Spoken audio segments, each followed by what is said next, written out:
அனைவருக்கும் வணக்கம். நம்ம சோஷியாலஜி ஆப்ஷன் சீரிஸ் பார்த்துட்ருக்கோம். இந்த கிளாஸில் நாம் யூனிட் 8 இருக்கக்கூடிய ரிலிஜியன் அண்டு சொசைட்டி இந்த சாப்டர் தான் நம்ம பார்க்க போகிறோம். இதுக்கு முன்னாடி ஒரு 7 யூனிட் நம்ம எடுத்துருக்குறோம். இது 8வது யூனிட். இந்த யூனிட்டில் இந்த ரிலிஜன் அண்டு சொசைட்டி அப்படிங்கிற இந்த சாப்டரில் ஃபஸ்ட் நம்ம பார்க்க போகிறது சோஷியாலஜிக்கல் தியரிஸ் ஆஃப் ரிலிஜியன். அதாவது ரிலிஜியன்னா என்ன, மதம் குறித்து நம்முடைய திங்கர்ஸ், நாம் என்னென்ன திங்கர்ஸ் பார்த்தோம், வீபர் பார்த்தோம், கார்ல் மார்க்ஸ் பார்த்துருக்கோம். இப்படி ஒவ்வொரு திங்கர்ஸும் அவங்களுடைய பாயிண்ட் ஆஃப் வியூவில் ரிலீஜன் கொடுத்து சொல்லப்பட்ட அந்த தியரிஸை தான் நம்ம முதல்ல பார்க்க போகிறோம். சரிங்களா? ஃபஸ்ட்டு நாம் ரிலீஜன்னா என்ன அப்படின்னு பார்ப்போம்.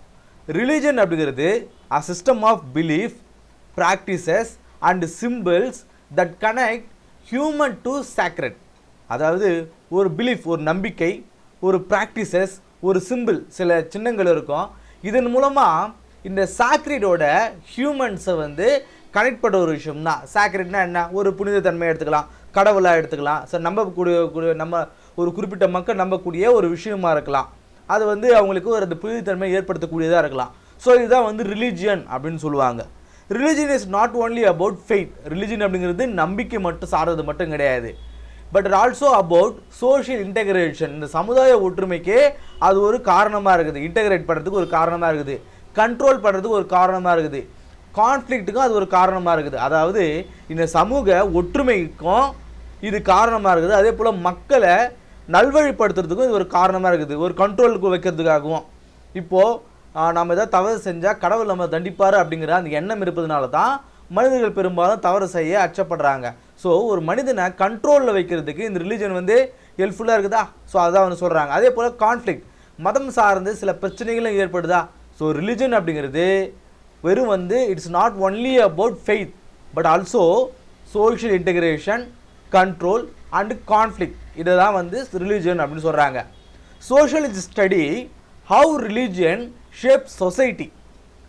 சோஷியாலஜிஸ்ட் என்ன சொல்கிறாங்க, இவங்க எல்லாருமே திங்கர்ஸ் எல்லாருமே இந்த ரிலிஜன் அப்படிங்கிறது சொசைட்டியை எப்படி ஷேப் பண்ணியிருக்கு, எப்படி மாற்றிருக்கு அப்படின்னு சொல்கிறாங்க. And how society shapes religion. அதாவது ஒரு ரிலீஜன் அப்படிங்கிறது ஒரு சொசைட்டியை எப்படி அது ஷேப் பண்ணுது, அதே போல் சொசைட்டியானது எப்படி ரிலீஜனை ஷேப் பண்ணுது. இதுதான் சோஷியாலஜிஸ்ட் படிக்கிறாங்க. நாம் டே 1லேருந்து பார்த்துட்டு வரோம். சோஷியாலஜினா என்ன? Systematic study of society. இந்த சொசைட்டியை குறித்து நாம் ஒரு சிஸ்டமேட்டிக் மேனரில் நாம் ஸ்டடி பண்ணுறோம். அப்படி இருக்கும்பொழுது ஒரு ரிலீஜன் அப்படிங்கிறது இன்றைக்கி இருக்கிற சொசைட்டியில் ஒரு மேஜர் ரோல் ப்ளே பண்ணக்கூடியது. ஸோ இந்த ரிலீஜன் ஆனது எப்படி சொசைட்டியை மாற்றி அமைக்குது, வடிவமைக்குது. அதே போல் இந்த சொசைட்டியுமே ஒரு ரிலீஜனை எப்படி வடிவமைக்குது, இதுதான் நம்ம இந்த சாப்டரில் பார்க்க போகிறோம். ஃபஸ்ட்டு நாம் சோஷியாலஜிக்கல் திங்கர்ஸ் என்னென்ன சொல்லியிருக்காங்க அப்படின்னு பார்க்கும்போது ஃபஸ்ட்டு நாம் ஃபங்க்ஷனலிஸ்ட் வியூ. ஃபங்க்ஷனலிசம்னா என்ன, இன்டர்பிரிட்டேஷன்னா என்ன, கான்ஃப்ளிக்ட் வியூனா என்ன அப்படிங்கிறது நம்ம கடந்த கிளாஸுங்களே பார்த்துருப்போம்.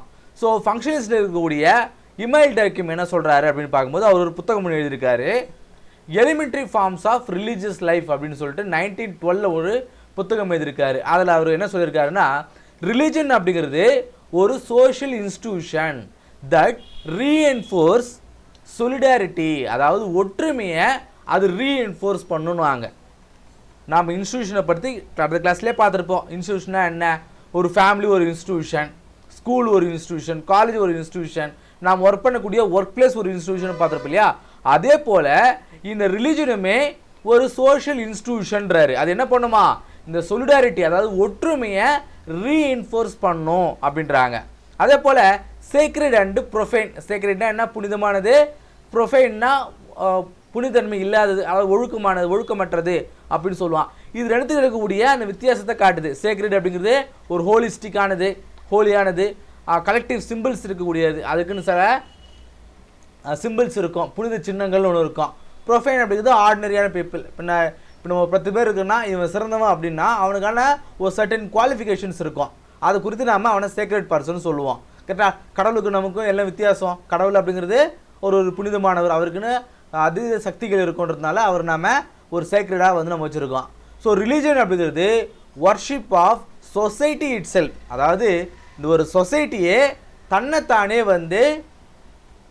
வர்ஷிப் பண்ணிக்கிறது பேர் தான் ரிலீஜன் அப்படின்றாங்க. அதாவது கலெக்டிவ் கன்சைன்ஸ்னுவாங்க. இந்த கன்சைன்ஸ்னால் என்னென்ன, உணர்வுபூர்வமான ஒரு விஷயம். கலெக்டிவ் கன்சைன்ஸ்னால் என்ன, இப்போ நாம் திருப்பதிக்கு போகிறோம் அப்படின்னா நம்ம ஃப்ரெண்டு யாரோ ஒருத்தர் திருப்பதிக்கு போயிருக்காரு, அவருக்கு ஏதோ ஒரு நல்லது நடந்திருக்கு அப்படின்னா அதை வந்து அவர் சொல்லுவார். ஸோ அந்த கன்சைன்ஸ் அப்படிங்கிறது அவருக்கு ஏற்பட்ட ஒரு அனுபவத்தின் வாயிலாக அதுதான் ப்ரூஃப்னு கிடையாது. அவர் ஒரு விஷயம் செய்கிறார், அதன் மூலமாக அவருக்கு அந்த விஷயம் நடந்திருக்கலாம். பட் ஆனால் அதை அவர் உணர்வுபூர்வமாக நம்புகிறாரு. அது அப்படின்னா நாளடைவில் ஸ்ப்ரெட் ஆகும். ஸோ ஒரு கலெக்டிவ் கன்சைன்ஸ் அதன் மூலமாக தான் ரிலீஜன் அப்படிங்கிறது ஃபார்ம் ஆகுதுன்றாரு. உதாரணத்துக்கு டோட்டமிசம் அமாங் ஆஸ்திரேலியன் ட்ரைப்ஸ், ஆஸ்திரேலியா இருக்கக்கூடிய ஒரு ட்ரைப்ஸ் அவங்களுக்குள்ள இந்த டோட்டமிசம் அப்படிங்கிற ஒரு மதம், ஒரு ஐடென்டிட்டி ஒன்று அவங்ககிட்ட இருக்குது. அதை வந்து எக்ஸாம்பிளாக சொல்கிறாங்க. இதோடைய ஃபங்க்ஷன்ஸ் என்ன, ஒரு ரிலீஜனுடைய ஃபங்க்ஷன்ஸ் என்னன்னு பார்க்கும்போது இன்டெகிரேட் த பீப்புள், மக்களை ஒற்றுமைப்படுத்துவது, அவங்களுக்குள்ள உருவாட வைப்பது தான் இந்த ரிலீஜனுடைய வேலைன்னு சொல்கிறாங்க. திருவிழாக்கள் நம்ம பார்க்குறோம். ஸ்ட்ரென்தன் த மொராலிட்டி, இந்த மொராலிட்டியை ஸ்ட்ரென்தன் பண்ணுது. நான் நல்லது செய்யணும், மக்களுக்கு தானம் தர்மம் செய்யணும் அப்படிங்கிற அந்த ஃபங்க்ஷனை இது வந்து ஸ்ட்ரென்தன் பண்ணுது. கிரியேட்ஸ் சோஷியல் ஆர்டர், ஒரு சோஷியல் ஆர்டரை இது கிரியேட் பண்ணுது. ஆனால் இதில் சில விஷயங்களை என்ன சொல்கிறாருன்னா, over emphasise on harmony, ignores conflict, inequality in religion. அதாவது இமெயில்டர்க்கனுடைய இந்த ஃபங்க்ஷன்ஸ் வியூ சார்ந்த இந்த ரிலிஜனை கொடுத்து சில கிரிட்டிசிசமும் இருக்குது. அவர் என்ன சொல்கிறாங்கன்னா, இதில் இருக்கக்கூடிய பிரச்சனையை அவர் அட்ரஸ் பண்ணலை. அதே போல் ஒரு ரிலிஜன் இருக்கக்கூடிய இன்இக்வாலிட்டியுமே வந்து அதே போல் பேட்ரியார்கி, இந்த சாதியை சார்ந்து பேட்ரியாரிக்கல் மேனர் தான் ஆணாதிக்கம் எல்லாமே இந்த ரிலிஜனுக்குள்ளே இருக்குது. அதை அவர் சரியாக அட்ரஸ் பண்ணலை அப்படிங்கிறது இமெயில்டருக்கு மேலே இருக்கக்கூடிய கிரிட்டிசிசம். சரிங்களா? அடுத்தது கார்ல் மார்க்ஸ் வந்து கான்ஃப்ளிக்ட் வியூ குறித்து ரிலிஜனை குறித்து என்ன சொல்லியிருக்காரு அப்படின்னு பார்க்கும்போது, கார்ல் மார்க்ஸ் வந்து பெரும்பாலும் எக்கனாமிக் ரிலேட்டடாக சொல்லியிருப்பார். இருந்தாலும் சின்ன சின்ன விஷயங்களை அங்கங்கே சொல்லியிருப்பார். அதன் காரணமாக ரிலிஜன் வந்து ஓபியம் ஆஃப் பீப்புள் அப்படின்றார். ஓபியம் அப்படிங்கிறது ஒரு போதை வஸ்து, உங்களுக்கு தெரியும். ஓபியம் அப்படிங்கிறது எப்படி வந்து ஒரு போதைப் பொருளானது எப்படி மக்களை வந்து மழுங்கடிக்க, அவங்களோட மூளையை மழுங்கடிக்க செய்தோ அது போல தான் இந்த மதம் அப்படிங்கிறாரு கார்ல் மார்க்ஸ். இது என்ன சொல்லுமா, கிவ்ஸ் ஃபால்ஸ் கான்ஷியஸ்னஸ், அதாவது ஜஸ்டிஃபைஸ் த எக்ஸ்ப்ளாய்டேஷன். ஃபால்ஸ் கான்ஷியஸ்னஸ்னா ஒரு தவறான ஒரு நம்பிக்கை இது கொடுக்கும் அப்படிங்கிறாரு. அதாவது எக்ஸ்ப்ளாய்டேஷனை இது ஜஸ்டிஃபை பண்ணணும். நீங்கள் பார்த்துருப்பீங்க, இந்த வர்ணா சிஸ்டம் இருக்கக்கூடியது அவங்கங்க அந்த வேலையை தான் செய்யணும் அப்படிங்கிறது இல்லையா? ஸோ அதை ஜஸ்டிஃபை பண்ணக்கூடிய விஷயங்களை, அதாவது எக்ஸ்ப்ளாய்டேஷனை சுருண்டுவது வந்து இந்த மதங்களானது ஜஸ்டிஃபை பண்ணுது அப்படிங்கிறாரு. உதாரணத்துக்கு ruling class uses religions to maintain the power. இப்போது ஒருத்தவங்க மேலே வந்து ஒரு ரூலிங் கிளாஸ் இருக்குன்னு வச்சுங்களேன், அவங்க என்ன பண்ணுவாங்க, அவங்களுடைய அந்த பவர்லேயே இருக்கணும் அப்படிங்கிறதுக்காக இந்த ரிலிஜனை வந்து அவங்க சஸ்டைன்டாக வச்சுட்டு இருப்பாங்க. நீங்கள் நம்ம ஊரில் நிறைய பேர் பார்த்துருப்பீங்க. ஸோ கேஸ்ட் சிஸ்டம் அப்படிங்கிறது ஜஸ்டிஃபைடு பை ரிலீஜியஸ் டெக்ஸ்ட். இந்த கேஸ்ட் சிஸ்டம் மூலமாக ஒரு குறிப்பிட்ட மக்கள் மட்டும்தான் கோவிலுக்குள்ளே இருக்கணும், குறிப்பிட்ட மக்கள் மட்டும் தான் சில தொழிலை செய்யணும் அப்படிங்கிறதுக்காக அவங்க அந்த தொழிலே இருக்கணுன்றதுக்காக இந்த ரிலீஜியஸ் சிஸ்டமை அவங்க பிடிச்சிருப்பாங்க, மெயின்டைன் பண்ணுவாங்க அப்படிங்கிறத இவர் சொல்கிறாரு. ரிலிஜன் ப்ராமிசஸ் ரிவார்ட்ஸ் இன் ஆஃப்டர் லைஃப். ரிலிஜன் என்ன பண்ணுமா, ஆஃப்டர் நமக்கு இறந்ததுக்கு பிறகு நமக்கு ரிவார்ட் கொடுக்கும் அப்படிங்கிறத அது சொல்லும். இதன் மூலமாக என்ன ஆகுனா, ப்ரிவென்ட் த ரெவல்யூஷன். இப்போது ஒரு மனிதனை வந்து நீங்கள் சொல்லிகிட்டே இருக்கிறீங்க, அவனுக்கு சில நேரங்களில் வந்து கஷ்டம் ஏற்படும் இல்லையா? இப்போ நம்மளே கூட வாழ்க்கையில் நிறைய நேரங்களில் கஷ்டமாக இருக்கும், ரொம்ப சஃபர் ஆகும். அப்போ நம்மளுக்குள்ள நம்பிக்கை என்ன இருக்கும், நம்ம இந்த நிலைமை வந்து மாறும் அப்படின்னு நமக்குள்ளே ஒரு எண்ணம் தோணிகிட்டே இருக்கும் இல்லையா? ஸோ அதுபோல் ஒரு மனிதனை ஒரு இண்டிவிஜுவலை நீங்கள் எக்ஸ்ப்ளாய்ட் பண்ணும்பொழுது அவனுக்குள்ளே என்ன ஆகும், நம்ம இங்கே கஷ்டப்பட்டாலும் நாம் இறந்ததுக்கு பிறகு சொர்க்கத்துக்கு போவோம் அப்படிங்கிற ஒரு எண்ணத்தை அவனுக்குள்ளே ஏற்படுத்துதுன்னு வாயிலா அவன் என்ன பண்ணுவான், உன்னை எதிர்த்து போராட மாட்டான். ஸோ அது என்ன சொல்கிறாரு, ரிலிஜியன் ப்ராமிசஸ் ரிவார்ட்ஸ் இன் ஆஃப்டர் லைஃப். நீ செத்ததுக்கு பிறகு உனக்கு ரிவார்டு கிடைக்கும், அதனால நீ ரெவல்யூஷனை கொண்டு வராத. கரெக்டாக இல்லையா? இப்போ ஒரு முதலாளி உன்னை வந்து சுரண்டுறாரு, உனக்கு 10 ரூபா கொடுக்கணும் அப்படின்னா அவர் 5 ரூபா தான் கொடுக்குறாரு. அவர் எதிர்த்து உன்னால் போராட முடியல, போராடுன்னு நினச்சாலும் ஆனால் உனக்கு என்ன சொல்லுது, அவன் செத்தா நரகத்துக்கு போவான், ஆனால் நீ இவ்வளோ கஷ்டத்துக்கு பொறுமையாக இருந்தாலும் நீ சொர்க்கத்துக்கு போவ, இதெல்லாம் உனக்கு அங்கே காசாக வரும்னா அவன் எதிர்த்து போராட மாட்டான் இல்லையா? ஸோ இந்த ஃபால்ஸ் கான்ஷியஸ்னஸ் அதுதான் சொல்கிறாரு, ஒரு தவறான உணர்வை, தவறான நம்பிக்கையை ரிலிஜன் வந்து கொடுக்குன்றாரு. பட் மார்க்ஸ் ஆல்சோ நோட்டட், அது மட்டும் இல்லாமல் மார்க்ஸ் வேறு என்ன சொல்கிறாருன்னா, ரிலிஜியன்ஸ் கேன் இன்ஸ்பயர் ரெசிஸ்டன்றார். அது என்ன பண்ணுமா, ரெசிஸ்டன்ஸையும் வந்து ரிலிஜன் பண்ணுமா, அது ஒன்லி அது வந்து சில இடங்களில் இந்த ரிலிஜன் அப்படிங்கிறது நல்லதும் செய்யும், சில இடங்களில் கெட்டதும் செய்யும். ஸோ எல்லா விஷயங்களையுமே நல்லது இருக்கும், அதை வந்து சில பேர் வந்து கெட்டதுக்காகவும் பயன்படுத்துகிறாங்க, நல்லதுக்காகவும் பயன்படுத்துறாரு. இதுதான் வந்து அவர் சொல்கிறாரு. லிபரேஷன் தியாலஜியின் லத்தீன் அமெரிக்காவில் ஏற்பட்ட லிபரேஷன் தியாலஜி வந்து அவர் சொல்கிறார். இதில் கிரிட்டிசிசமாக மார்க்சிஸ்டுடைய இந்த கான்ஃப்ளிக்ட் வியூ அபவுட் இருக்கக்கூடிய இந்த ரிலிஜனை குறித்து கிரிட்டிசிசம் இருக்குது. என்ன சொல்கிறாருன்னா, டூ ரிடக்ஷனிஸ்டாக இருக்குது, ignore positive role of religion in solidarity. அதான் சொல்கிறாங்க. இவர் வந்து கெட்ட விஷயங்களை மட்டுமே ரிலிஜனுக்கு சொல்கிறாரு, நல்ல பாசிட்டிவ் ரோல் ஆஃப், ஏன்னா ஒரு மதத்தில் இருக்கக்கூடிய அந்த ஒற்றுமையை வந்து இவர் சொல்லாமல் நெகட்டிவ் சைடாகவே சொல்கிறாரு அப்படிங்கிற மாதிரி மார்க்ஸை குறித்து இவங்க சில கிரிட்டிசிசமும் வைக்கிறாங்க. அடுத்ததாக வந்து வீபர் அப்படிங்கிற ஒரு இன்டர்பிரேட்டிவ் தியரி வந்து சொல்கிறாரு. அவர் ஒரு புத்தகம் எழுதியிருக்காரு, the Protestant ethic and spirit of capitalism அப்படிங்கிறது 1905 ஒன்று எழுதியிருக்காரு. இவர் என்ன சொல்கிறாருன்னா, religion can shape economy and society. ஒரு சொசைட்டி அண்ட் எக்கனாமியுமே வந்து ஷேப் பண்ணக்கூடிய வேலையை ரிலிஜன் பண்ணும். ஒரு மதமானது ஒரு சொசைட்டியை வந்து வடிவமைக்கும், அதே போல் அவங்களுடைய பொருளாதாரத்தையும் வடிவமைக்கும் அப்படிங்கிறாரு. உதாரணத்துக்கு Protestant ethic, hard work, discipline, saving. கரெக்டாக இல்லையா? இப்போது சில மதங்களில் கடுமையான உழைக்கணும் அப்படின்னு சொல்லும்போது ஒரு மதம் அவங்கள வலியுறுத்தும் அப்படின்னா அவன் கடுமையாக உழைப்பான். கரெக்டாக? நீ ஒரு வேலை செஞ்சால் அதன் மூலமாக கிடைக்கக்கூடிய வருமானத்தை நீ உன்னுடைய ஃபேமிலி வந்து நீ நல்லா பார்த்துக்கணும் அப்படின்னா அவன் ஒரு தீவிரமான மதத்தை பின்பற்றவனா இருந்தால் அந்த மதத்தில் சொல்லக்கூடிய நல்ல விஷயங்களை அவன் பயன்படுத்துறது வாயிலாக அவனோட ஹார்ட் ஒர்க்கு அதுக்கு பே ஆஃப் ஆகும். அவன் குடும்பம் நல்லாயிருக்கும், அவன் வேலைக்கே போகாமல் சோம்பேறி இல்லாமல் அவன் வேலைக்கு போகணும் அப்படிங்கிற எண்ணத்தை ஒரு மதம் வந்து சொல்வதன் வாயிலாக அவன் எக்கனாமிக்கில் ஸ்டேபிள் ஆவானா. ஸோ இந்த ரிலிஜன் அப்படிங்கிறது ஒரு இண்டிவிஜுவலுடைய ஒரு பர்சனுடைய அவர் வந்து ஒரு சொசைட்டியுடைய எக்கனாமியை அது ஷேப் பண்ணுதுன்றாங்க. Religion provides meaning and motivation in uncertain life. கரெக்டாக இல்லையா? ஒரு ரிலிஜன் என்ன பண்ணோம், நம்மளுக்கு ஒரு மோட்டிவேஷனை கொடுக்கும். நிறைய நேரங்கள் நம்ம டவுனாக ஃபீல் பண்ணும்போது நம்ம கடவுளை நினச்சிக்குமா இல்லையா? ஸோ இந்த ரிலிஜன் அப்படிங்கிறது நமக்கு ஒரு மோட்டிவேஷனை கொடுக்கும். எப்போ வேணாலும் நம்ம இறந்துடுவோம், மரணம் அப்படிங்கிறது எப்போ வேணாலும் நிகழும் அப்படிங்கிறதுனால நாம் என்ன பண்ணுவோம், எதுக்காக கஷ்டப்படணும் நினைக்காம நம்ம உழைக்கிறோம் இல்லையா, இந்த லைஃப்பில் வந்து கோ ஆன் பண்ணுறோம் இல்லையா. ஸோ அதுக்கு ரிலிஜன் நமக்கு சப்போர்ட்டிவாக இருக்கும் அப்படிங்கிறாரு. இதோட வந்து வேர்ல்டில் இருக்கக்கூடிய பல மதங்களையும் வந்து அவர் கம்பேர் பண்ணுறாரு. ஹிந்துயிசம் அப்படிங்கிறது வேர்ல்டு ஃபுல்லாக இருக்கும், இதில் வந்து லெஸ் கேபிட்டலிசம் வந்து இதில் குறைவாக இருக்குன்றாரு. கன்ஃபியூஷன்ஸில் ப்ராஃபிட் வந்து ரொம்ப குறைவாக இருக்குன்றாரு. ப்ரொடக்ஷனிசம் அதாவது எதிர்ப்புவாதத்தில் ரேஷ்னாலிட்டியாக இருக்கும், ஒரு மாடர்ன் கேபிட்டலிசம் வந்து இதில் இருக்குன்றாரு. இதில் கிரிட்டிசிசமாக என்ன சொல்கிறாங்க அப்படின்னா, ஓவர் எம்பசைஸ் த ரிலிஜன் இவங்க ரொம்ப உயர்த்தி பேசுகிறாரு அப்படிங்கிற ஒரு வாதம் இருக்குது.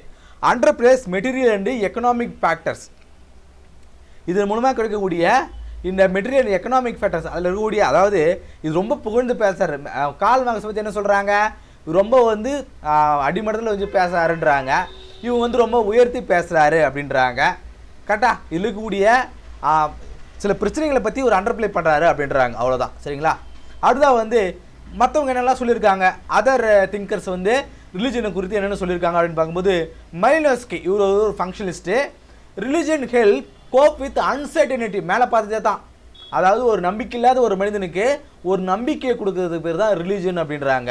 கிளிஃபோர்ட் கிரிட்ஸ் அவர் என்ன சொல்கிறாரு, சிம்பாலிக் ஆந்த்ரோபாலஜி. சிம்பாலிக்னா என்ற சொல்லி நம்ம கடைசியில் பார்த்துருப்போம், அதாவது ஒரு சிம்பிள்ஸ் மூலமாக ஒரு விஷயங்களை நம்ம கன்வே பண்ணுறது. ரிலிஜன் அப்படிங்கிறது cultural system of symbols giving meaning. ஒரு ரிலிஜன் அப்படிங்கிறது ஒரு சிம்பிள் அப்படிங்கிறாரு, அது வந்து சொசைட்டிக்கு ஒரு மீனிங்கை கொடுக்குது அப்படிங்கிறாரு. ஃபெமினிஸ்ட் பாயிண்ட் ஆஃப் வியூவில் பார்க்கும்போது, religious often legitimise the patriarchy, அதாவது ஆணாதிக்கத்தை இது அங்கீகரிக்குது, but can also empower woman அப்படிங்கிறாரு. அதாவது இந்த ஃபெமினிஸ்ட் சார்ந்து அவங்க என்ன சொல்கிறாங்கன்னா, இந்த ரிலிஜன் அப்படிங்கிறது ஆணாதிக்கிறவர்களுக்கு கொஞ்சம் சப்போர்ட்டிவாக இருக்குது, அவங்க செய்கிறதா சரி அப்படிங்கிற மாதிரி சொல்லுது. அதே நேரத்தில் நம்ம நிறைய பெண் கடவுள்களை பார்க்குறோம், அதையுமே வந்து அவங்களை எம்பவர் பண்ணுறதும் இந்த ரிலிஜன் தான் அப்படின்றாங்க. ஸோ இந்தியாவுடைய பாயிண்ட் ஆஃப் வியூவில் பார்க்கும்போது ரிலிஜன் அப்படிங்கிறது இந்தியாவில் ஒரு டீப் ரூட்டடான ஒரு விஷயம். கேஸ்ட்லேயும் இருக்குது, பாலிடிக்ஸ்லேயும் இருக்குது, எக்கனாமிலையுமே வந்து இந்தியாவில் இந்த ரிலிஜன் அப்படிங்கிறது ஒரு ரூட்டட் ஃபேக்டர் அப்படின்னு பார்க்குறோம். உதாரணத்துக்கு கேஸ்ட் சிஸ்டம் இருக்குது, பக்தி அண்டு சூஃபி மூவ்மெண்ட்ஸ் வாயிலாக நமக்கு இன்இக்வாலிட்டியை கொண்டு வந்தோம். காந்தி என்ன பண்ணுறாரு, ரிலிஜன் ஃபார் யூனிட்டி அண்டு நான் வயலன்ஸை பயன்படுத்துகிறார். காந்தி என்ன பண்ணுறாரு, மதத்தை முன்னிறுத்தி மக்களை வந்து ஒற்றுமைக்கிறாரு. அதே போல் நான் வயலன்ஸையும் அவர் மதத்தின் மூலமாக தான் கொண்டு வர்றாரு. Communism shows conflict potential of religion. Communism என்ன சொல்கிறாங்க, ரிலிஜியன் மூலமாக இருக்கக்கூடிய அந்த பிரச்சனைகளை அவங்க எடுத்து வருகிறாங்க. இப்போ ஒரு ரீகேப் ஒன்று பார்த்துருவோம். இவங்க வந்து யாரெல்லாம் திங்கர்ஸ், அவங்க யார் கான்ஃப்ளிக்டா ஃபங்க்ஷனிஸ்டா அப்படிங்கிறது, அவங்களுடைய கீ ஐடியா என்ன, உதாரணம் கரெக்டாக. டிமாண்டில் இருக்க என்ன சொல்கிறாரு, அவர் ஒரு ஃபங்க்ஷனிஸ்ட்டு. ரிலீஜன் அப்படிங்கிறது ஒரு சோஷியல் க்ளூ, அதாவது ஒற்றுமையை இன்டர்பிரிட்டேஷனை கொண்டு வரும். டோட்டமிசம் ரிச்சுவல்ஸ் அதெல்லாம் அதில் இருக்கிறது. மார்க்ஸ் அப்படிங்கிறவர் கான்ஃப்ளிக்ட் தியரி மூலமாக சொல்லக்கூடியவர். ரிலிஜன் அப்படிங்கிறது ஒரு ஓபியம் அப்படிங்கிறார், ஒரு போதை வஸ்து அப்படின்றாங்க. வீபர் என்ன சொல்கிறாரு, இன்டர்பிரட்டிவ். அவர் என்ன சொல்கிறாரு, ரிலிஜன் ஷேப் த எக்கனாமியை வடிவமைக்கின்றாரு. மேலினோஸ்கி வந்து ஒரு ஃபங்க்ஷனிஸ்ட். அவர் என்ன சொல்கிறாரு, ரிலீஜியஸ் ரெடியூஸ் த ஆங்ஸைட்டி, ஒரு பதட்டத்தை அது குறைவிக்குன்றாரு, அன்சர்டனியை அது குறைக்கும்ன்றாரு. கீட்ஸ் என்ன சொல்கிறாரு, அவர் ஒரு சிம்பாலிக் வியூவர். அவர் என்ன சொல்கிறாரு, ரிலிஜன் அப்படிங்கிறது ஒரு சிஸ்டம் ஆஃப் சிம்பிள் அப்படிங்கிறார். சரியா? இப்போ ப்ராக்டிஸ் கொஷினுங்க. இந்த 3 கொஷினை பாஸ் பண்ணி ஒரு வாட்டி ஒரு 1 or 2 டைம்ஸ் திரும்ப படிங்க. இதை குறித்து இப்போ மேலே நடத்தின கிளாஸை நீங்களே எழுதி பாருங்கள். 15 மார்க்ஸுக்கு அது இந்த மாதிரி முடிஞ்ச அளவுக்கு உங்களுக்கு வர அளவுக்கு எழுதுங்க. சரிங்களா? ஸோ இந்த கிளாஸ் இல்லாமல் ரிலிஜன் அண்டு சொசைட்டி இருக்கக்கூடிய சோஷியாலஜிக்கல் தியரிஸ் ஆஃப் ரிலிஜன் அப்படின்னா என்ன அப்படிங்கிறத இந்த கிளாஸில் பார்த்தோம். அடுத்த கிளாஸ் சந்திப்போம். நன்றி.